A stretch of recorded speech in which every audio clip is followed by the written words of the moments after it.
Hey, we gotta stop putting our baby at risk this way. I don't think we have any choice but to separate and find a way to survive. You don't have to worry about our baby. I'll take care of him.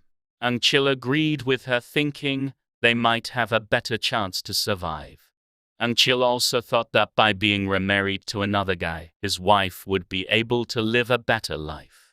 They slept together one last time that night before they separated.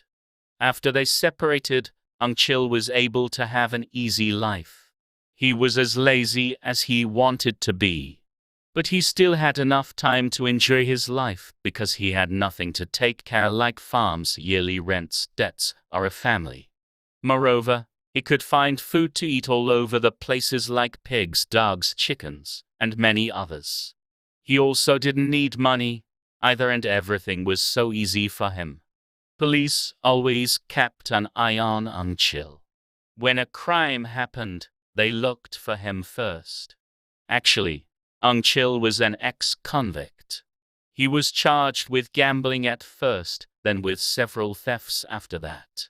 The reason why he visited his younger brother this time was not because he needed to ask for his help or a job, but because he missed his younger brother Ang. Oh.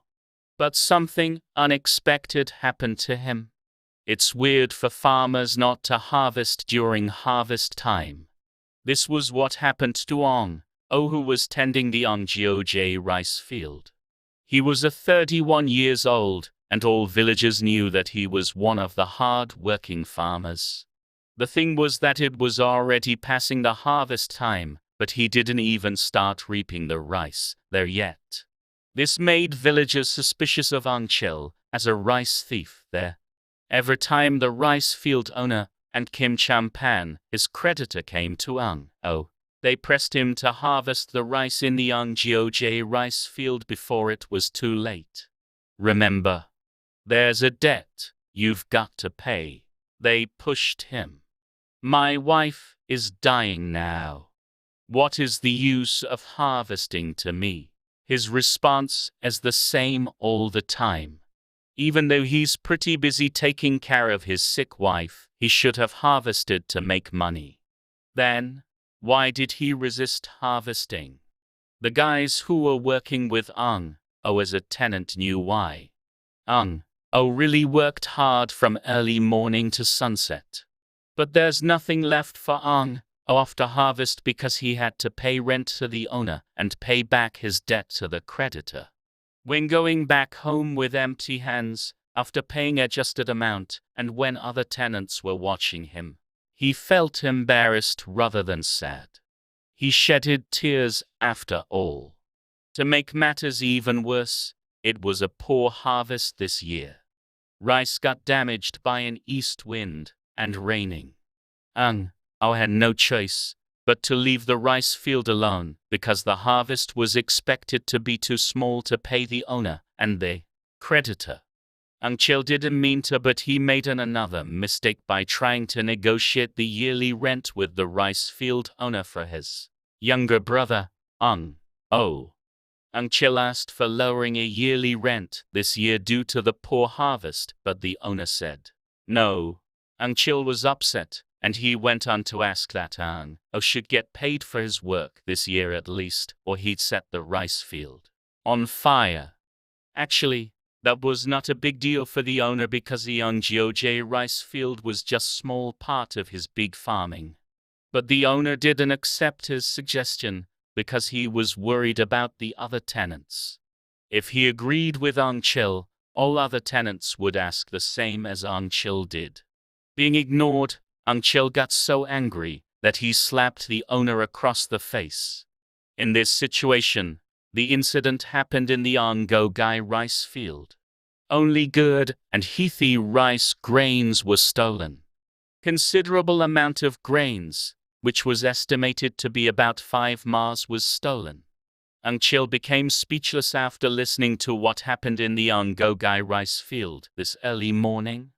Not many people seemed to know it, because the rice field was isolated in the mountainous area. But it was just a matter of time for people to become suspicious about Ang-chil once they knew what happened. Ang-chil became busy trying to find the rice thief. There was no proof, but he had a couple of guys in mind as suspects, Jae-seong and Seong Pal. But Ang-chil was worried that he would be the top suspect for the villagers. At that moment, Ang-chil bumped into Seong Pal, as the saying goes. It looks like our paths finally crossed. He stared at Seong Pal fiercely with the confidence that he was the suspect. Seong Pal stopped chatting with other guys and stared back at Ang-chil. Why are you so angry? You just look upset. Seong Pal was kind of nervous talking to him. What are you talking about? I'm not angry, man. Ang-chil said fiercely, once again. Let me ask you one more time. Why did you go to Ang-go-ge? Ang-chil asked. I went there just for fun, and I found out about the stealing by accident. Seong Pal answered. I don't think that this is the place for fun. Ang-chil said. Is there any reason why I can't go there? I can go anywhere I want for fun, even Seoul. Seong Pal said with sigh. Ang-chil realized that any more question wouldn't work because Seong Pal was not easy to deal with. Seong Pal was once in jail for stealing a valuable cauldron from the head villager, which gave him a bad reputation among the villagers. Ang-chil admitted that the way Seong Pal handled him was better than he did Seong Pal this time. You're right. There's no problem with you going to Ang-go-ge. Ang-chil pretended to agree. The rice field in Ang-gyo-ge was so isolated away from a village or a road that people usually didn't go there. But if it's Seong Pal, why not?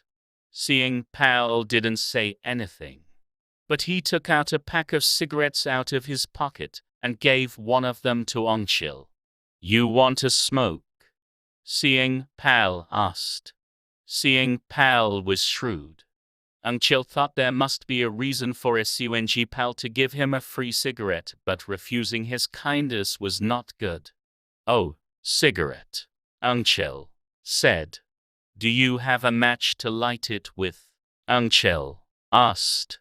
When Ang-chil thought of Seong Pal, who would try to make him a suspect to get out of trouble, he wanted to go and break his leg. But he knew that was not gonna work for his plan to prove that Seong Pal was a thief. So, he decided to wait for the right timing. Ang-chil was just worried that hanging out with a bad guy like Seong Pal wouldn't give villagers a good impression on him. Hey, whoever stole the rice, you or me, it's just between us. So, let's just drop it. Ang-chil said, patting Seong Pal on his back. Seong Pal's eyes opened wide in surprise. That's not a big deal, Ang-chil said, laughing. Seong Pal just smacked his lips because he didn't know what to say. Don't tell anybody, okay? Ang-chil asked. Yeah, I won't, Seong Pal said and took a pause.